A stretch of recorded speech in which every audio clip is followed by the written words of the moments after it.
2022 will stand to be one of my all-time favorite years in gaming. We were spoiled with so many amazing titles, from first-party releases to our beloved indies, and as the year comes to an end, it also inevitably means that it's finally time for us to put together a list of all the best games that we played this year. My list does mainly consist of new releases in 2022, some which are ports but are brand new to the Nintendo Switch. Of course, this list is made up of my personal favorites based on everything that I played this year, but if you would like to share your favorite games of 2022, please feel free to comment them down below. I always love seeing all your comments, as I actually end up discovering a lot of new games as well from you guys. And with that, I do just want to start off this video as well by saying a huge thank you and shout out to every single person that was a part of this channel in 2022, for all the new subscribers and old, everyone that took the time to watch, leave a like and comment or share every video. Your time is so precious, and I appreciate that you choose to spend even just a few minutes watching my video and hanging out with me. I hope everyone has had an amazing year in 2022, not just in gaming. Oh, and by the way, stay tuned till the end to find out how you might be able to win one or two of the games in my top 3. It'll be in no particular order. I wish I could do some sort of ranking with all these games, but to be honest, I found it really hard to narrow these down already. And I think it's fair to say, at least for myself again, that all of these are loved for very different reasons, and I enjoyed my time with all of them pretty equally. Enough rambling. Starting with a game that kicked off 2022 really strong for me, and that is Pokemon Legends Arceus. Pokemon Legends Arceus was one of the first games that released this year. It came out in January, and so if you're able to keep my attention from start to end of the year despite all the other amazing releases, then that's how you can tell that I do really enjoy this game. And while many might be aware that I'm a Pokemon fanatic, I've been playing the game since the Game Boy Advance days, and it was one of the first video games I ever played. I think what made Pokemon Legends stand out to me the most is that it really put this unique spin on the classic Pokemon formula that we know and love. It basically takes us to a Pokemon origin story where it's a time when people aren't quite familiar with Pokemon yet. They're only discovering them, and they're trying to figure out how the Pokemon can fit into their lives and if they can even have a relationship with them at all. So this was the birth of the very first Pokédex, the first Pokemon trainers, the first partner Pokemons. I really enjoy that they expanded onto the open world feel more in this game from the games that came before it. And again, because it is an origin story, it brings us to like an ancient times version of the Sinnoh region, which is one of the more modern titles. Anyway, I really do hope that they continue this Legends line of Pokemon games alongside the mainline generation games. I like that they added other game mechanics as well, such as the gathering and crafting and cooking and such, which you guys know that I'm a sucker for as well. Anytime that you add that onto games, I am just so easily pleased. And of course, I can't help but also love the region-specific Pokemon in this ancient world called Hisui, which brings some of my newest all-time favorite Pokemons, like the Hisui and Growlithe. I also highly recommend this game if you're brand new to the world of Pokemon as well. I think it would be really cool to get into that origin story. And of course, I also have to mention, as one of my favorites, a more recent release, but the latest generation of the mainline Pokemon games, which is Pokemon Scarlet and Pokemon Violet. I'm playing through Pokemon Scarlet currently, pretty much since release day, and I think, you know, it's probably expected, but I am having so much fun with this game. Pokemon Scarlet and Violet is the first time that Pokemon went totally open world and non-linear for their game, so I think it's also a great one to start off with if you're brand new to the world of Pokemon. I really like the new region that's inspired by Spain. I love the starter Pokemon. I love the other new Pokemon as well. And I actually really like the gym trainers and the gym battles and how they did it in this specific game. Kirby and the Forgotten Land. Oh my goodness. I mean, any Kirby game is pretty much good fun, but I really enjoyed this as Kirby's very first 3D platformer game. It brings us to this very gorgeous, colorful, vibrant, very Kirby appropriate world. There's so much to explore. I love the new abilities that Kirby has, like the mouthful mode. The stages are so much fun and so good. I think it offers a really good balance of ease and relaxation, but also a bit of a challenge if you wanted it. The world overall, again, is just so beautiful, and it's Kirby. I don't think you can go wrong with it, and I knew as soon as I played it that it will make my best of 2022 list. Triangle strategy was a surprise for me because, as some of you may know, I'm not a huge player of strategy and tactical RPGs or games in general. I'm definitely more partial to turn-based or action RPGs, so Triangle strategy was a bit outside of my comfort zone. But when this game came out, I saw a lot of the YouTubers that I closely watch and follow rave about this game, and very naturally it piqued my curiosity. It already caught my attention when the first trailers were dropped because it was made in the same style as Octopath Traveler, that HD 2D rendering and world that you guys might know I really like. I'm someone who adores playing retro video games to this day, and playing something that is that pixel RPG style is very nostalgic for me and comforting in a way. So the HD 2D is right up my alley because it reminds me of those retro games, but with more modernized visuals, environments, and of course the gameplay and mechanics as well. But besides all of the aesthetics, the story is also quite interesting. And even as a newer player to strategy RPGs, I feel like it approached it in a way that is more approachable to me as well and allowed me to learn. And so this was definitely one of my favorites. I haven't finished this game, unfortunately, but I will definitely be coming back to it. And even though I didn't get to finish it, it's still one of the games that definitely stands out in my mind when I think of all of the games that I played this year. And on the topic of HD 2D games, Live Alive is definitely one that it was a surprise favorite for me. It again caught my eye in the trailers because of the style of the game, but I knew absolutely nothing about it. It's the first time that this game debuted in the West because it was originally a Japanese only Famicom game in the obviously Famicom and NES days. But what I like about it is that it plays quite uniquely, nothing like I've ever personally experienced before, where you have a set of different characters and they all have their own stories and their own chapters where you get to play, and it feels like very different and separate games that you're playing. But as you go on, you do learn how everything kind of ties together. Without spoiling anything, there is that classic turn-based RPG, there's an action RPG, there's like a arena style fighter game, there's a tactical RPG one. There's just so many different gameplay mechanics that is worked into this game that keeps it very fresh and different every time you pick it up and play. Splatoon 3. Now, even though I am not good at Splatoon and I wouldn't have added Splatoon 1 or 2 in my previous years of doing these top lists, Splatoon 3 I think was mostly a standout for me because I was able to play more with friends and family, and it just makes it more enjoyable for me. I also really like the Splatfest events that they've so far had with this game. They even collaborated, for example, with Pokemon Scarlet and Violet, and I'm just such a sucker for those things. I wouldn't say there's that much of a noticeable difference for Splatoon 2 versus 3, apart from a little bit more of a polished up graphics, obviously a bigger, better world, different stages, maybe more weapons, customization options, etc.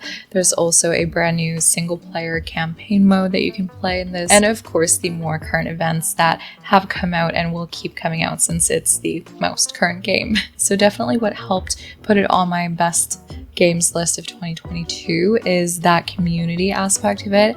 I love games like these, like Mario Kart or Smash Brothers as well. Even though it is a competitive game, I don't know what it is about Nintendo multiplayer battle games that still keeps it very wholesome and fun. The most recent release and the last game that I actually bought for my Switch is Dragon Quest Treasures, which just came out a couple or so weeks ago.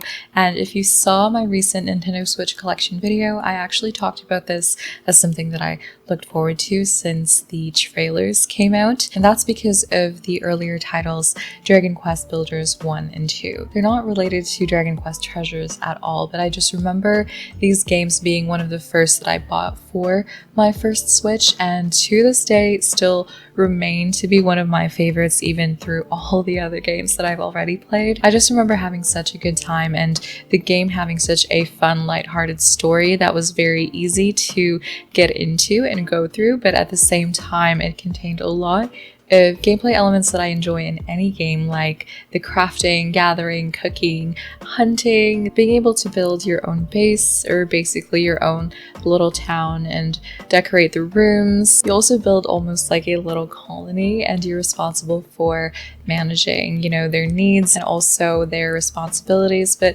anyway, since that game, I've been really eager to jump into another Dragon Quest title and go back into that Dragon Quest world. And I know that Dragon Quest 11 does exist for the Switch, but that one is a bit more of like a traditional turn-based RPG game. I just like how action RPGs play better most of the time than turn-based RPGs, apart from a few exceptions, like in the next game that I'll be talking about. While it's not a totally brand new title of 2022, it is brand new to the Nintendo Switch, and that is Persona 5 Royal. And I'm over the moon about this game. As you guys may or may not know, this is one of my all-time favorite titles, even from years ago. It was a PlayStation exclusive for a while, starting with the original Persona 5, then a few years later they expanded to it by adding another character and just so much more content in the story and the battles, the mechanics, the world, the items, so on.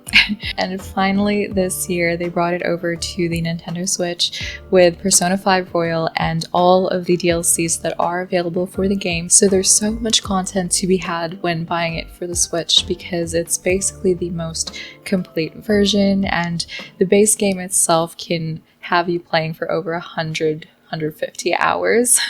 So I feel like it's so much worth it. Rune Factory 5, which is another earlier year release for me and one of my favorites as well.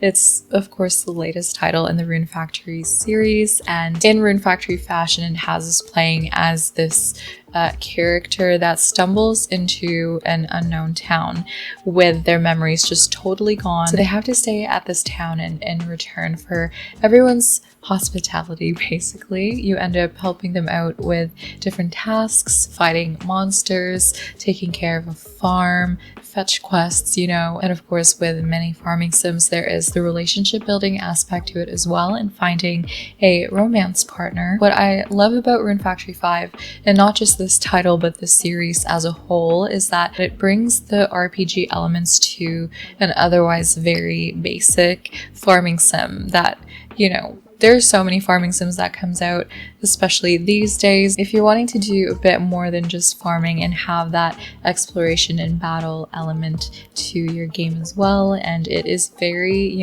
anime inspired with the art style and even the story and the voice acting. So if you're into that, then maybe consider giving Rune Factory a try if you're looking for a new farming sim to add to your library. Of course, I cannot complete this list without mentioning Xenoblade Chronicles 3.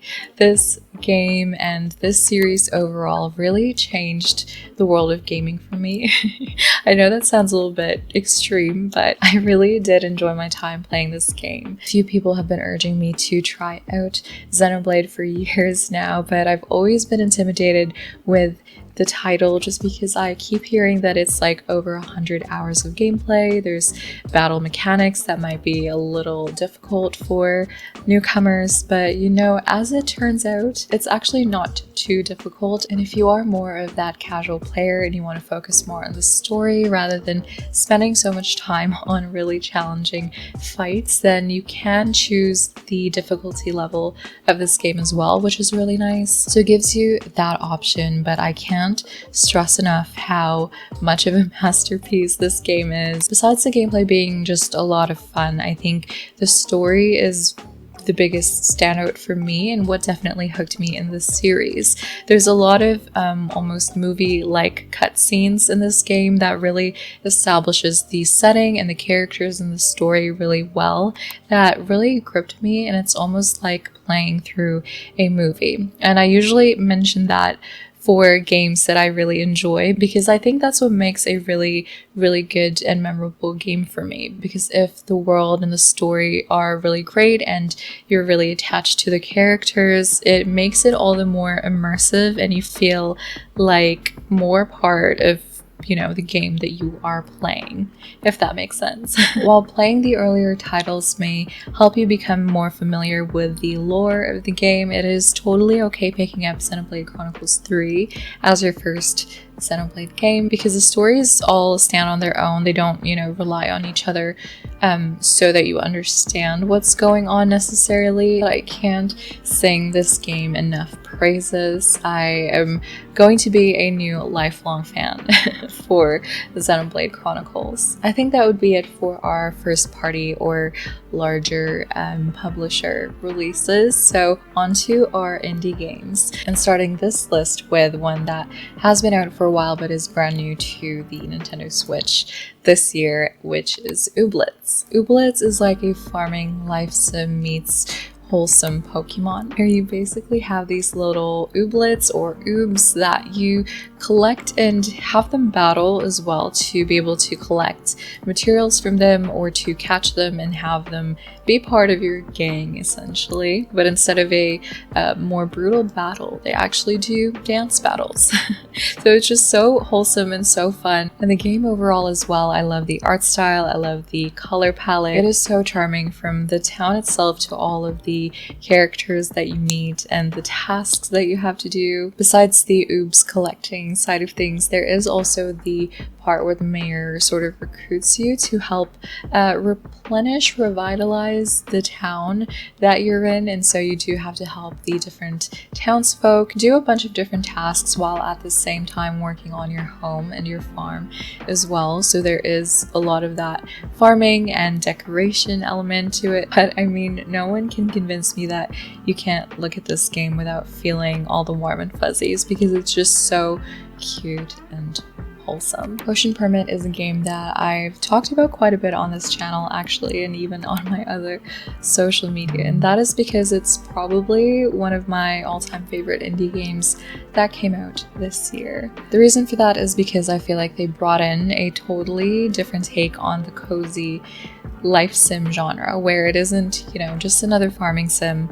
I'm not complaining, but we get so much of these days. If you haven't heard of Potion Permit yet, it basically has you playing as a chemist, and you're called into this town because the mayor's daughter has fallen ill, and unfortunately their medical practices using a witch doctor isn't exactly helping cure her. And so out of desperation, the mayor asks for your help, although the rest of the village isn't quite welcoming of your presence there because of a previous bad incident with another chemist. But through your skills and hard efforts of earning their trust, they do eventually warm up to you, and I really like how the characters are written in this game as well. I feel like each are very distinct with their personalities and their stories. The biggest gameplay mechanic of this game is the clinic part, since you are there at the town to help cure people. So you run this clinic where you of course take in your patients, you have to diagnose them, figure out the best method of treatment, and you have to go out in the world to gather your own ingredients as well to be able to craft and brew these potions and medicine that you need for them. But besides that, there are other sort of tasks that you have to do and run around for in town as well, and helping other people. I really had a lot of fun with this game, and if you're looking for a new indie title, this is definitely higher up on my list to recommend to you. Yet another really addicting indie game for me this year though is Bear and Breakfast. As you guys know, I love the decoration aspect in the games that allow us to decorate and build, and this game is pretty much all about that. Besides the bear and breakfast part, obviously, if the title isn't obvious, you are a bear and you have to create bed and breakfasts. So there are these different abandoned establishments in the middle of the woods, and you get into this business opportunity with your friends where you clean these buildings up and you repair them and you redecorate them and you have them become, you know, a busy, bustling tourist attraction. You make your money and uncover more secrets of the forest as well as you keep going. It's a lot of fun, and it is on the simpler side of gameplay, but these games are why we love the sort of cozy, comfy, casual games. I really like playing these types of games in between the harder, maybe more stressful titles. If you're into that business management type of gameplay like in Bear and Breakfast, but maybe food is more your style instead of having rooms in hotels, then Cat Cafe Manager might be more up your alley. This game reminds me so much of Diner Dash and like a little bit mix of Cooking Mama, mostly Diner Dash, but the title, like Bear and Breakfast, is very, you know, pretty much gives away what the game is about. So you do have to manage a cat cafe, and besides the cafe management side of things, you get to meet and get to know the different locals that come through your cafe every day, and you learn about the different mysteries of this town. They also came out with an update in the fall time where they added even more content and more story to the game as well. Yet another addicting indie game. You guys, when I say that I'm obsessed or addicted to a game, it's not just, you know, to call attention to it. It's one of those where it's just so hard to put down from the time that I start playing it. It's all that I think of. I don't want to set it down. I can lose hours and hours and hours just playing these games if I'm not, you know, careful about the time. And another one like the last two with more business management side of things is Let's Build a Zoo. I was so happy that this game came to the Switch because I've been playing this since the earlier access release on Steam. Another older title like Diner Dash, if you remember these Zoo Tycoon titles, I used to play these all the time as a kid. I was obsessed with them, and so when I played Let's Build a Zoo and it was very, very reminiscent of Zoo Tycoon, I was of course instantly hooked. But what made Let's Build a Zoo special on its own as well is the art style that they went with. I really like the cute little cartoon pixel animals. Besides the zoo building and management side of things, you can also adopt the different animals that you host in the zoo. You create the most suitable habitats for them and make sure they're well taken care of with their food, their decoration, their toys, etc. And as you keep going and research more animals that you can adopt, you can also start splicing different fun combinations like the crocodile duck or like a rabbit hippo, or I don't know why I'm blanking out right now, but there's so many just crazy and weird combinations that you can put together to create your very own unique animal to attract zoogoers. Cult of the Lamb, oh my gosh, they won, and very deservingly, the title of Indie Game of the Year at the Game Awards of 2022. This probably, if I had to pick one indie game to rule all of 2022, I might go with Cult of the Lamb as well. It's like, think of every wholesome farming and life sim that we have, right? But then turn it upside down and make it kind of more dark and a little creepy. You basically play as a lamb that's been possessed. You end up having to serve this sort of being, and he tells you what you need to do, but the basic premise of the game is to create your cult. You have to go out in these expeditions where you have to battle a bunch of enemies and also search and rescue different animals that end up becoming your loyal followers. You can invite them back and assign different jobs to them. You're also responsible of taking care of them, so like building their shelters, their beds, cooking food for them, making sure that the space is clean. As you keep going, you're also able to unlock more and more things that you can build for your cult, such as a shrine where they can pray, a temple where you do your sermons, better buildings and shelters again, or just straight up decorations that you can lay down. I'm sure I'm not doing this game much justice in this ramble, but I did play this game on my channel if you want to check that out. I actually probably played most of these games that I'm talking about, so I will try to link everything in the cards if I haven't mentioned that already. 2 Point Campus. If you've played 2 Point Hospital from a few years ago, then you know exactly what to expect with this game, and you know exactly how addicting this game can be. In 2 Point Campus, instead of a hospital, obviously you are building a campus, and you have to manage and run it and build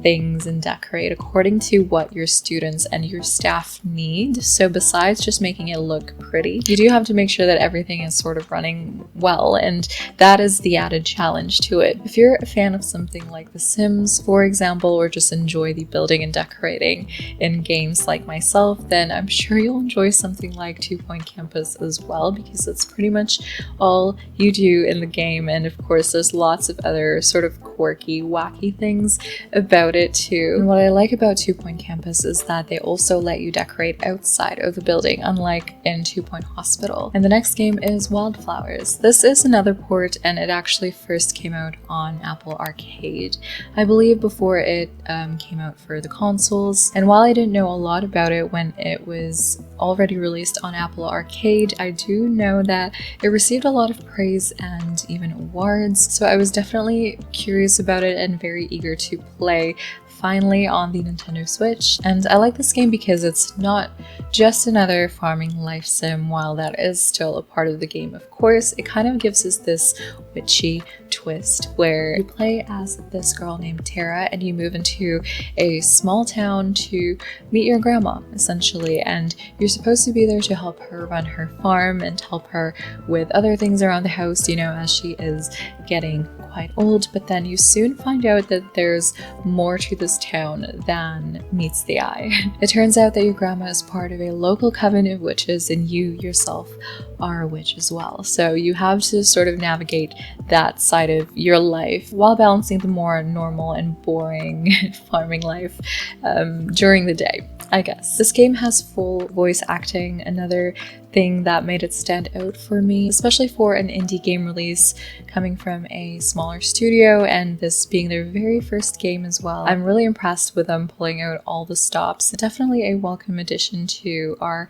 farming life sim genre, but with a witchy twist. Omori, which is another surprise favorite for me this year. I really didn't know what to expect going into this game, but I was pleasantly surprised with the story and the very unique experience that it provides as well. It reminded me a little bit of Earthbound from the Super Nintendo days. If you haven't played it before and you have Nintendo Switch Online, I do really recommend that you check out that game. Visually and gameplay wise, it reminded me a bit, but outside of that, it totally just does its own thing, and it's so hard to put into words what this game is about. I also don't want to give away too much, but I'm sure you can see from the little bit of gameplay or trailer that is playing currently, hopefully. I don't know exactly what genre to place Omori in, but what I can tell you is that it's a very unique and interesting experience that you probably haven't seen in any other video games before. If you're looking to try out something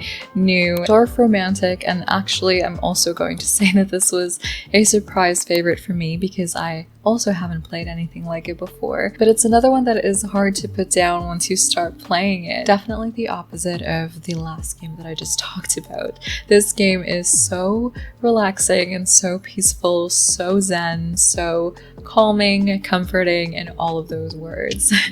It's like a puzzle world building game where you're given these different sets of tiles and you basically just place them down and keep creating a larger world that has different biomes, different landscapes, and it's just super satisfying to keep seeing your world grow and expand more and more. The music is equally as chill, and you just lose yourself in this little world that you are building within your Switch. Some tiles give you different quests as well, depending on how well you place it or use it. So I suppose there's a bit of that resource management as well to make sure that you're using everything the most optimal way. Overall, this game is like the epitome of the most relaxing, cozy game. Like, absolutely no worries, do everything at your own pace, your own time, and just lose yourself into the zen. If you made it to the end, I appreciate you as always, and as I mentioned in the beginning of the video, to help celebrate 2022 and this being one of my favorite gaming years, and of course your amazing support for this channel, I did want to run a little giveaway for my top 3 picks within this entire list. It is so hard for me to pick absolute favorites. Creating this list itself, even though it is still on the larger side, I think, was hard enough for me. So picking a top 3, as you might be able to imagine, was excruciatingly painful, but it's all good, friends.